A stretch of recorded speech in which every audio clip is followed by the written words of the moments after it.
Bakit kaya mahilig tayong makinig sa kwento? Dahil sa bawat kwento, may bahagi ng ating buhay na nakikita natin. May mga kwentong nagpapasaya, may mga kwentong nagpapaluha, at may mga kwentong gumigising sa ating kamalayan. Isa sa pinakamahalagang anyo ng panitikang Pilipino na nagagawa ito ay ang maikling kwento. Ano nga ba ang kahulugan ng maikling kwento? Ang maikling kwento ay isang masining na anyo ng panitikan na nagsasalaysay ng isang mahalagang pangyayari sa buhay ng tauhan. Tinawag itong maikli, hindi dahil kulang ito sa nilalaman, kundi dahil nakatuon lamang ito sa iisang pangunahing pangyayari o suliranin.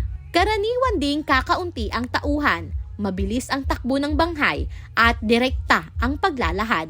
Ngunit kahit maikli lamang ito, kaya nitong maghatid ng damdamin, karanasan, pananaw sa buhay, at mahahalagang aral. Sa madaling salita, ang maikling kwento ay maikling salaysay na may malaking kahulugan. Paano nga ba ito lumaganap sa Pilipinas? Naging mahalagang bahagi ng panitikang Pilipino ang maikling kwento noong panahon ng Amerikano. Sa panahong ito, lumaganap ang pahayagan, magasin at publikasyon.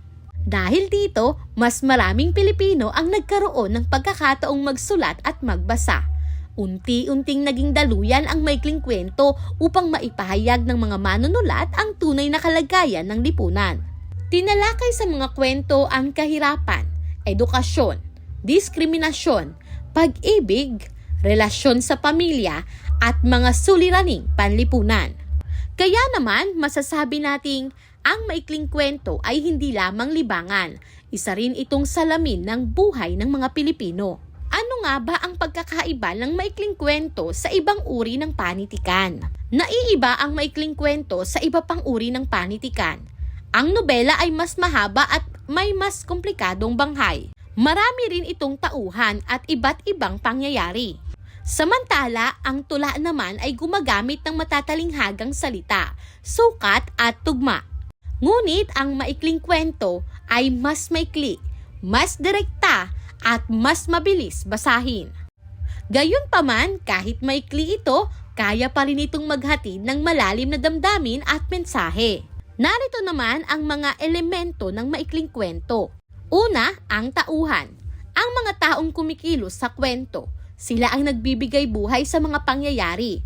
Maaaring pangunahing tauhan o bida, kontrabida o mga pantulong na tauhan. Sa pamamagitan ng tauhan, mas nararamdaman natin ang emosyon at mensahe ng kwento. Sumunod ay ang tagpuan. Ang tagpuan ay tumutukoy sa lugar at panahong pinangyarihan ng kwento. Mahalaga ito dahil nagbibigay ito ng malinaw na larawan at tumutulong upang mas maunawaan ang sitwasyon ng mga tauhan. Halimbawa, paaralan, probinsya, panahon ng bagyo o panahon ng digmaan. Ang pangatlo ay ang banghay.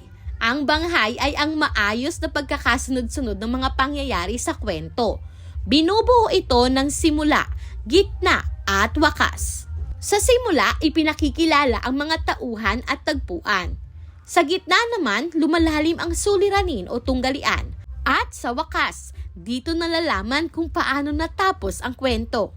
Sumunod ay ang suliranin at tunggalian. Ang suliranin ang problemang kinakaharap ng tauhan, samantalang ang tunggalian ay ang labanan o conflict sa kwento. Maaaring tao laban sa tao, tao laban sa sarili, o tao laban sa lipunan, at tao laban sa kalikasan. Ang tunggalian naman ang nagbibigay ng tensyon at interes sa kwento. Sumunod na elemento ay ang tema at aral. Ang tema ang pangunahing mensahe o ideya ng kwento. Maaari itong tungkol sa pag-ibig, pamilya, kahirapan, pag-asa o pakikibaka sa buhay. Samantalang ang aral ay ang mahalagang leksyong natutuhan matapos basahin ang kwento. Dito nagiging makabuluhan ang isang akda.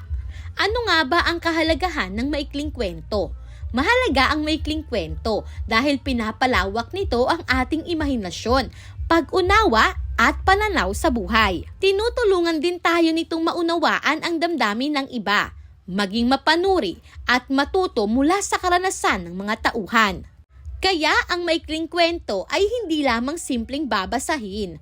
Isa itong salamin ng lipunan at buhay ng tao. Maaaring maikli lamang ang isang kwento, ngunit minsan ito ang nag-iiwan ng pinakamalalim na marka sa ating puso. Dahil ang tunay na kwento ay hindi lang binabasa. Ito ay inuunawa at dinadala sa tunay na buhay.